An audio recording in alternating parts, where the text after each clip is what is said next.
What's up, everyone? Welcome back to another episode of Bridging the Gap here on the Jersey First TV network. As always, I'm AJ Malillo, And I am Stephen Rombolo. and I am currently in the basement of my parents' house in North Carolina as it is the day after Thanksgiving. And well, we had wonderful Thanksgivings. We'll talk a little bit about that. We kind of wanted to do an upbeat show, and most of the news stories are sad news stories. So we're going to like the biggest stories are obviously right now about two shootings that took place. So obviously, your thoughts and your hopes and wishes and prayers are with the victims and their families. But since it is Thanksgiving, we think it might be appropriate to sort of hold off on those stories, wait till more information comes out anyway, and sort of just kind of try and have a happier episode.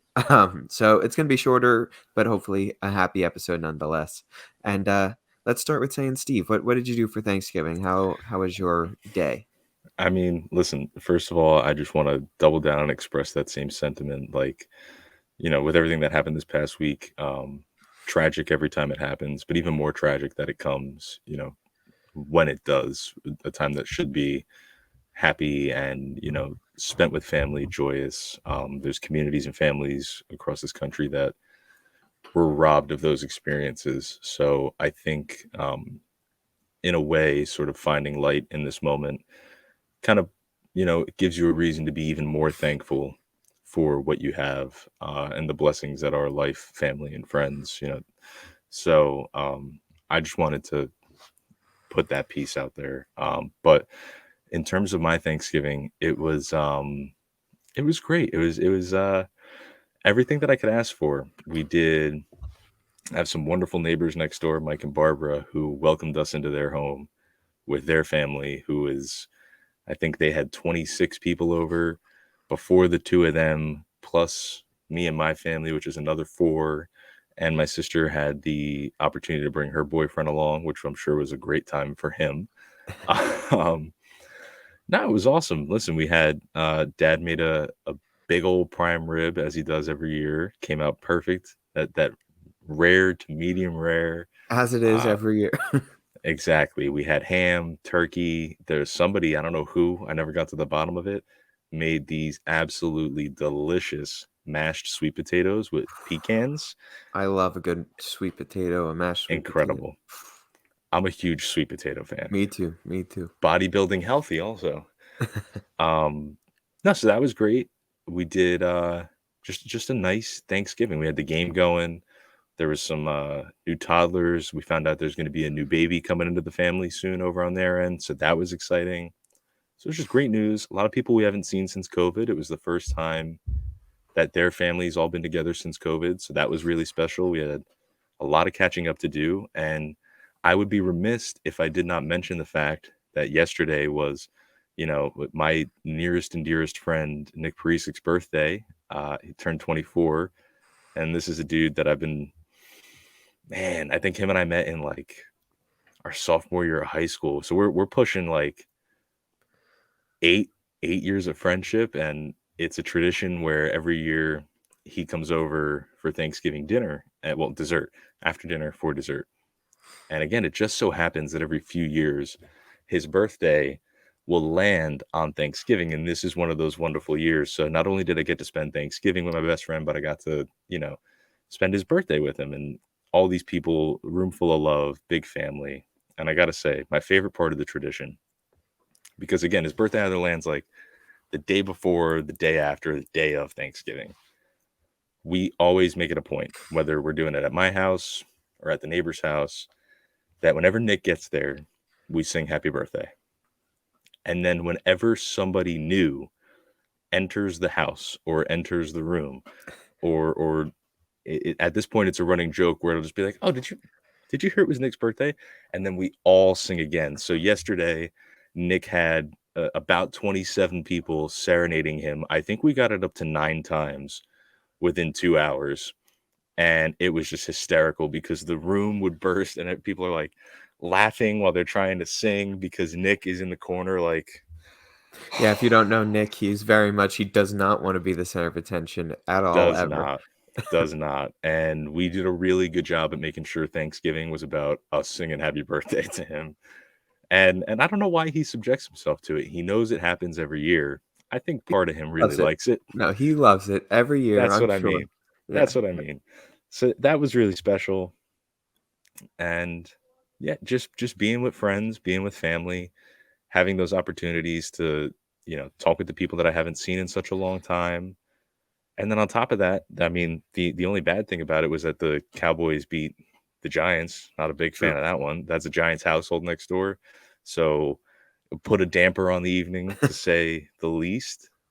But aside from all that, man, everything you could ask for from a Thanksgiving. The food was great, the people were better, and I think it just kind of set the tone for this beautiful like last few weeks of the year where there's all these friends, all these family, people are finishing school, coming home, the holidays are here, the weather's getting a little cold.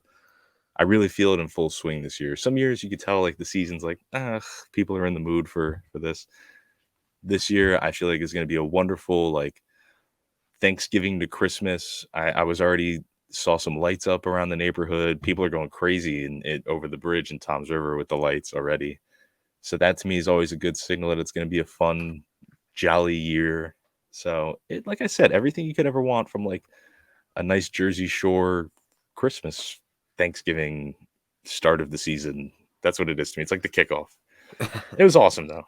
Sure, sure. Yeah, I was gonna say we have to wish Nikki Perisic a happy birthday too. He was Yes, our college roommate, our good friend, and just, even though he might not be on this show, he was definitely a part of our journey to this point in our lives. And so very much, he's a big part of the show in spirit and in heart. very much. So yes, happy birthday to Nick, of course.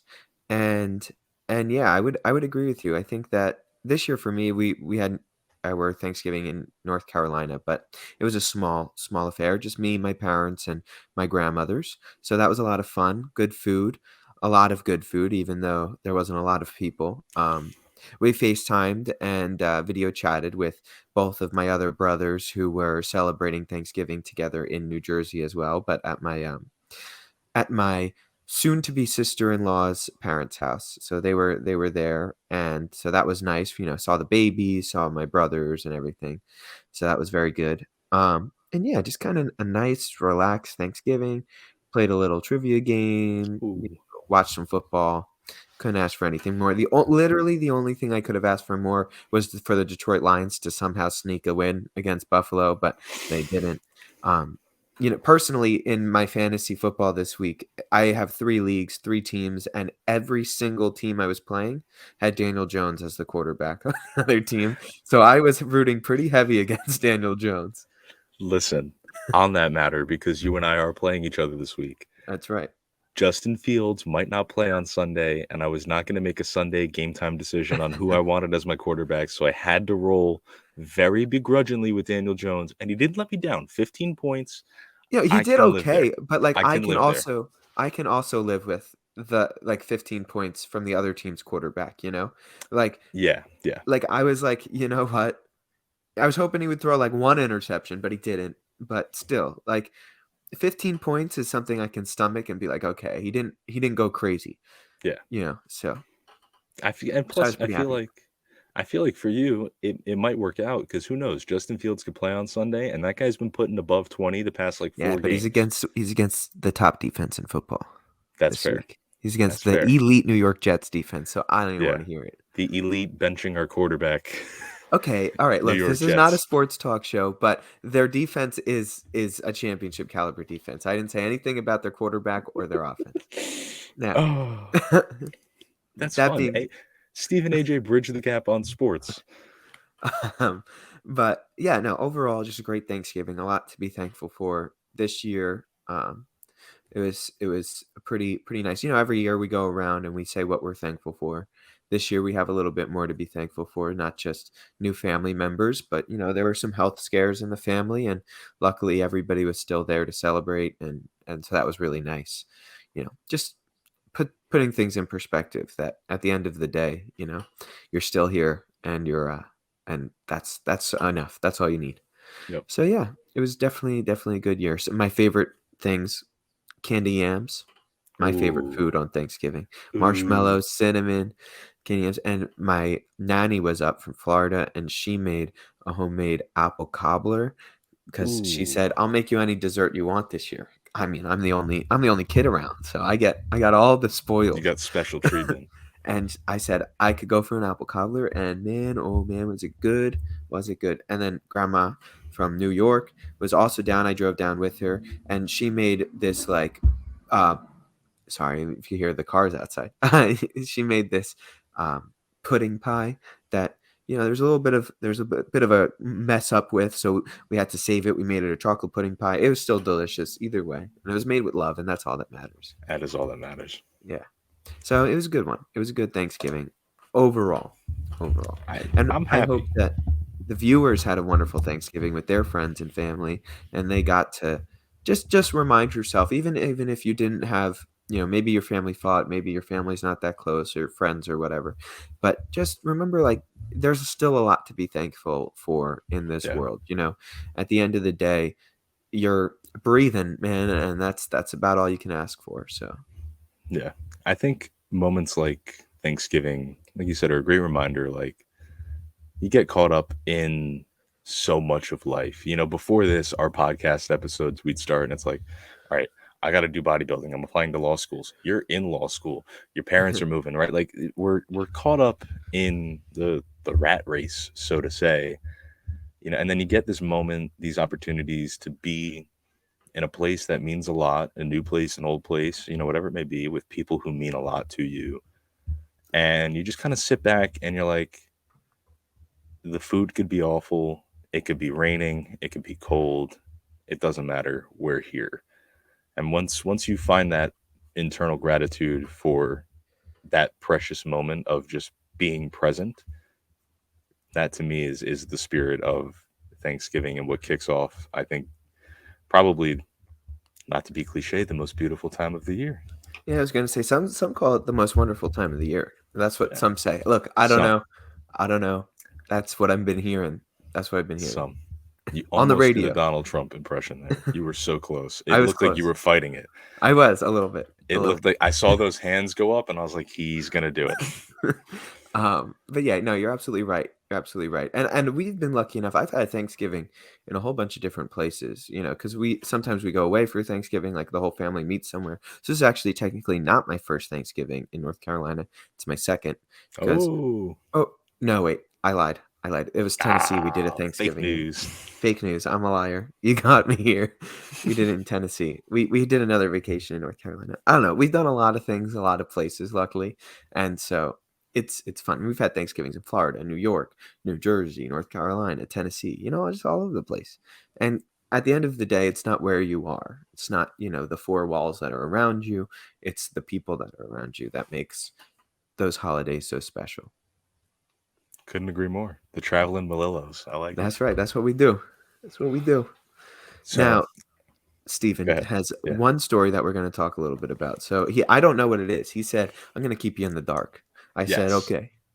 Yes. Now, like we had said earlier, it's been a slow news week. There hasn't been much, really worth talking about. And to keep it lighthearted, I feel like we could do what you and I are good at, right? Which is talk some high level politics, super Okay. high level here. All right. Now, this is an article. This was posted 9 a.m. today on NJ.com. All right. I I'm wonder if I saw going this. Now, to, I was looking at NJ.com earlier today, so oh, we'll find maybe out. you did. Maybe you did.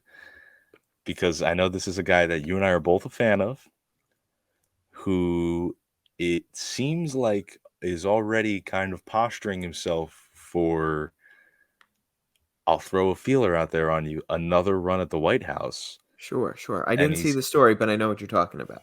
okay. All right. So I want to then, if you know what you're talking about, I want to put some information out there. I'm not going to say who it is, Sure. and then I'll reveal it for the listeners and you, and then we could kind of toss around some ideas and see how we feel about this, because I know this is a person you and I both have opinions about. All right. Yeah. Right on So you. this gentleman, and I'm going to read a direct quote here, in a recent interview with New Jersey Advanced Media, said, quote, "This guy is a loser. He can't win. He won once, and everything he's done since then is lose. This individual was speaking about Donald Trump, obviously. He said, quote, "I'm tired of losing. We got to change course." That quote got him a standing ovation from hundreds of GOP donors at an associated meeting in Orlando, Florida, which is coincidentally a hop, skip, and a jump away from Mar-a-Lago, where the former president currently is. He said that people, again, the individual who gave the speech, that people were giving him thanks for the rest of the day, chatting him up, shaking his hand, saying that this is the direction, right? Then this individual went on to say the voters are sending us very clear messages in a lot of parts of the country. He said there's no question that he picked and the party nominated some underperforming candidates, talking about the Republican Party and their performance in the midterms. Then, when asked if this individual was going to make a run for the White House again, he said, quote, "I have 6 months to decide." We are speaking, of course, of, in my opinion, the best that I've seen. Former Republican with the highest approval ratings in New Jersey's history At one time. at one time before they tanked tremendously. Um, Governor of recent memory, Chris Christie, That's right. That's right. I who, did see this. like I said, famously in 2016 was a candidate on the Republican ticket for, at least in the primaries, running for president until he got beaten out by many other people. But dude was never really out of the battle per se. He kind of always kept in headlines. He's got a really great record in the state, and considering everything that's developed since the last election with Bridgegate, finding out that he had absolutely nothing to do from it, the dude was basically what's the word here? Expunged essentially of all allegations associated with that corruption. He's been kind of laying low, apparently chopping it up with big money Republican donors and saying things that they are liking, which all things to me point to somebody who might have a really successful shot at getting their name on the Republican ticket in 2024. I am curious, AJ, before I speak any of my piece about Chris Christie, to know how you feel about this. Yeah, I just think he missed a shot. Um, I think that Mm, this is not an opportunity for Chris Christie. I can see him throwing his hat in there, don't get me wrong. I think that enough people have a bad taste in their mouth, regardless of the expungement. Like anything else, it's the first headline that really sticks with people. So I think people have a bad taste in their mouth in New Jersey and everywhere else in the country. I think last time when he ran, he had that one real bad faux pas where he was like, "What do you want me to go back there with a mop?" And like, it wasn't too great. Now he did throw that Scud missile. He did throw that Scud missile at Marco Rubio, pretty much tanking his presidential hopes. yeah, While it was also a murder suicide in a way. yeah, And so I think that he is somebody that you want on your team. Like you want him to be your enforcer, if you will, the guy that'll take the slings and arrows for somebody else's run. So that's why I can see him really getting behind a candidate and his endorsement meaning a lot more than anything else. Um, so if I'm, you know, say Ron DeSantis, who seems to be the person in most in the best position at this point to take the reins from Trump to, get over into Chris Christie's ear and be like, listen, man, I don't run, but I'll give you a position, maybe an AG spot or something like that, which I think you'd be great at. yeah, I just think that he missed his shot when it comes to presidency. I've said this and we've disagreed on this, but I genuinely, wholeheartedly believe that if Chris Christie ran for president in 2012, 11, 12, he would have won the Republican primary, which I think we might agree on that. yes, But I think he would have beaten Barack Obama, which is where we disagree. I genuinely think that was his opportunity. That was his cycle. That's when his popularity was at its height. Um, and he would have been a Donald Trump-esque figure, fight the media, don't care, brash, honest, outsider. And I just don't think he meets that at this point. I don't think he is what the Republican Party is looking for.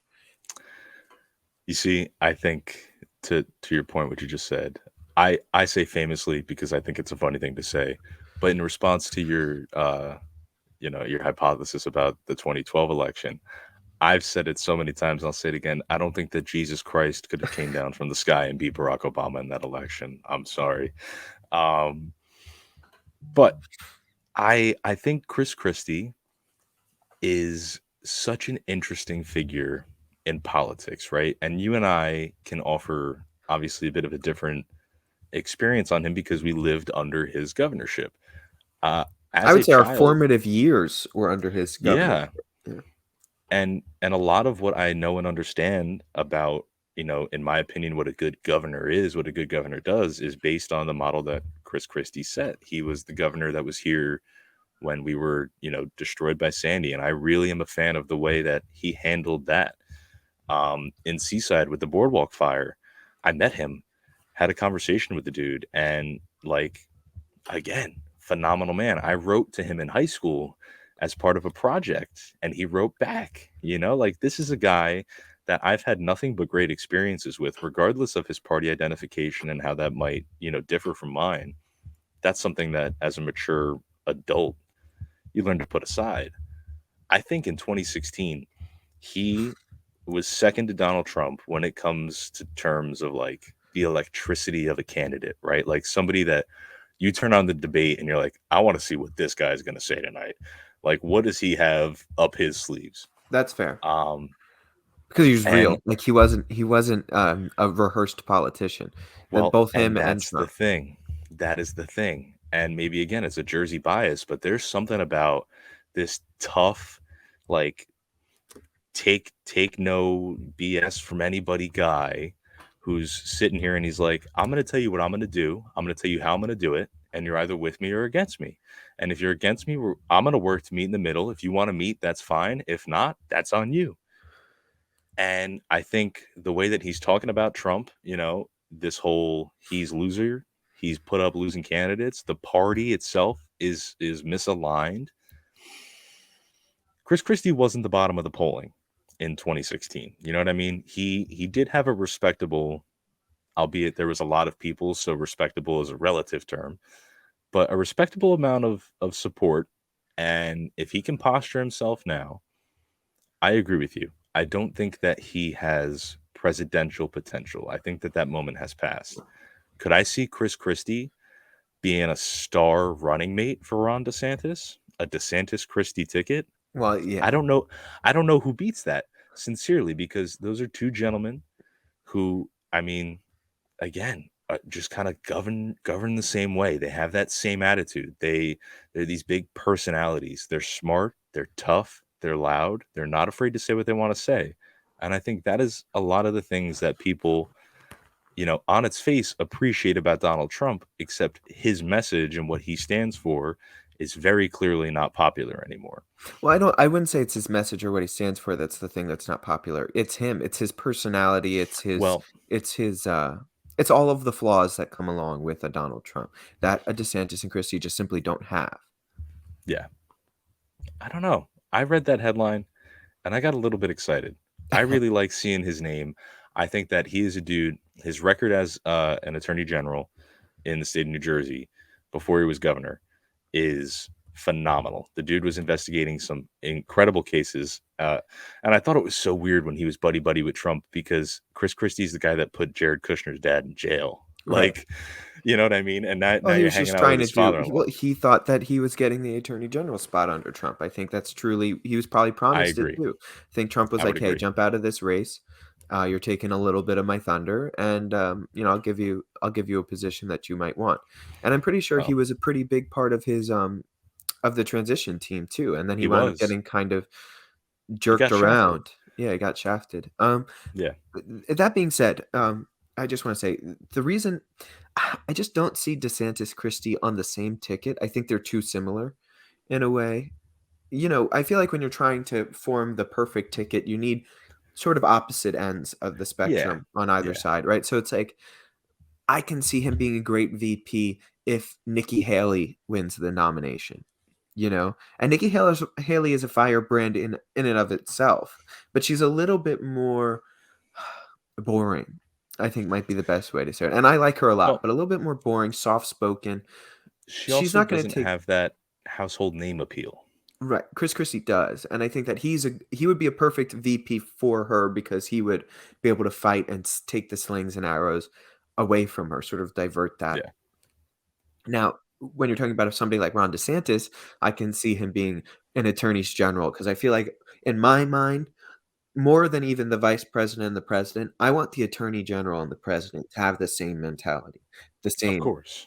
like fire mentality Of more than course. anyone else in that administration. Like the head of the Department of Justice, the person prosecuting the cases, the biggest cases that the president and presidential administration has to face, uh, the representative in the courtroom. Like that's who I want to be on the same real wavelength as my president.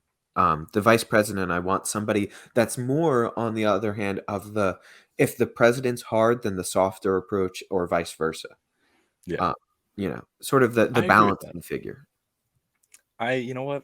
I agree with that.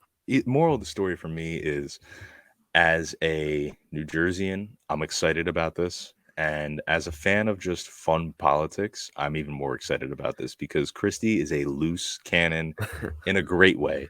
Like, he's not afraid to sabotage himself so long as somebody else is going down with him. You know what I Right, mean? And right. it's kind of fun. It's kind of fun to watch it happen. I replay the Marco Rubio videos frequently, like Yeah, just for the if you don't kicks. remember it, I'm sure you've seen it, but if you don't remember it, it's 2015 or 16. I'm not sure exactly when in the debate I think it cycle was it was. 15. And he like Marco Rubio kind of does this rehearsed line about Barack Obama, and Chris Christie just calls him out on it straight up. He's like, "Look, this is a problem with Washington D.C. Like you're not real. Everything's rehearsed and tested, and make sure it hits the same way." Blah blah blah. And then Marco And then Rubio Marco literally Rubio says the exact does it same again. thing, like the exact Does it same thing he again. just said. And then Chris Christie was like You just did it. He's you like, I just did just it. called you out for it, and you just did it again. America, I could not have done this. Like, this is just too perfect. Right.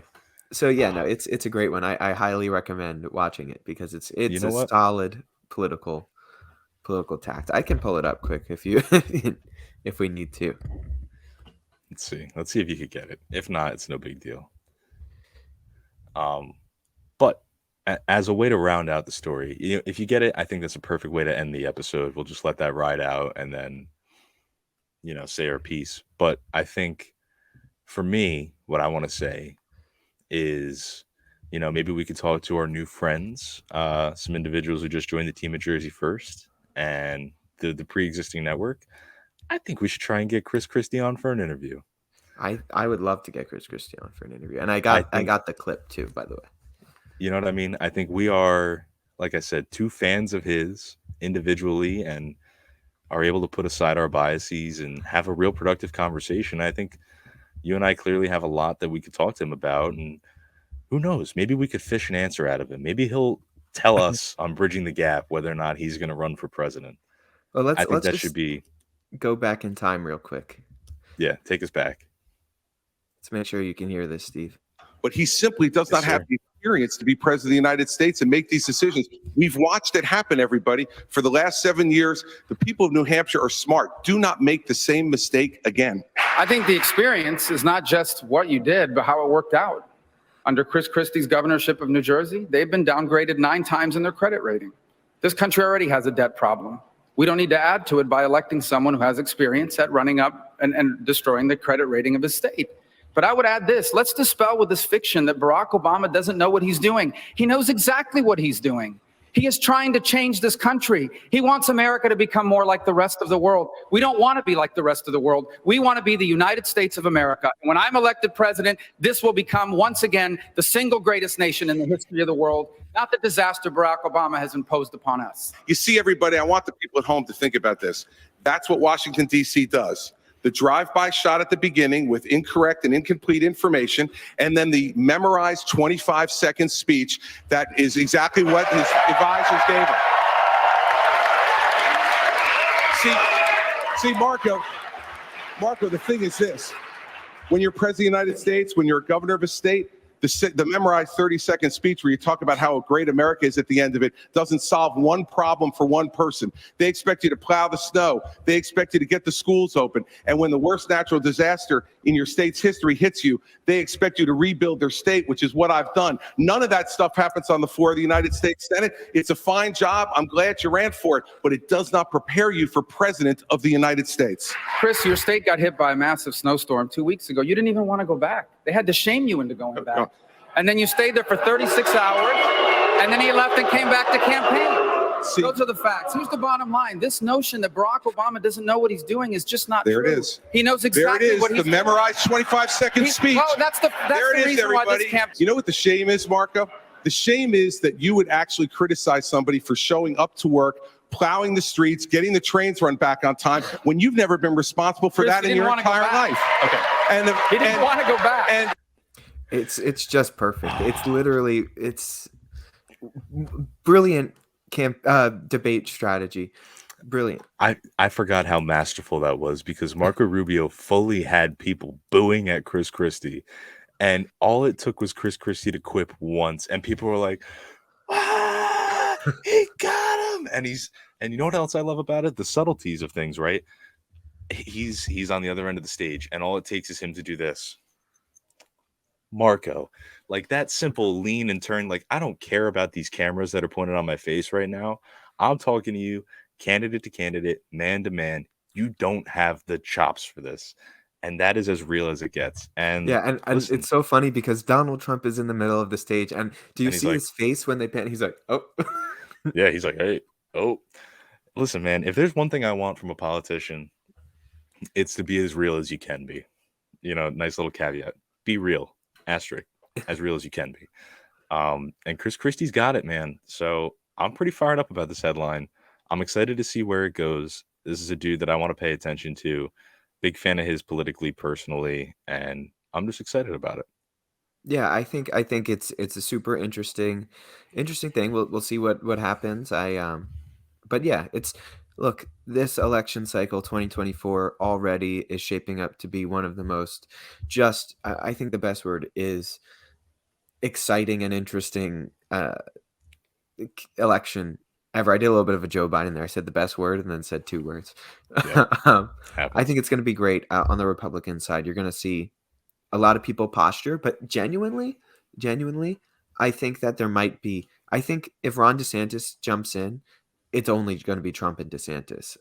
Or when DeSantis jumps in, I think people kind of pull out of the race because those are, at this point, those are the two names, and those are going to be what everybody wants to see. So we'll see what happens. Yeah.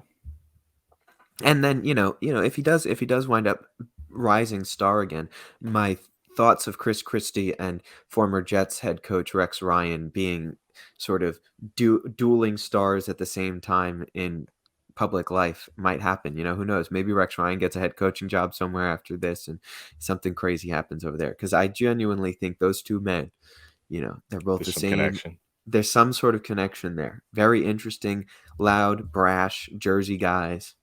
For sure. Sure this isn't a sports show? I mean, it's a little bit of a sports show today. I love it.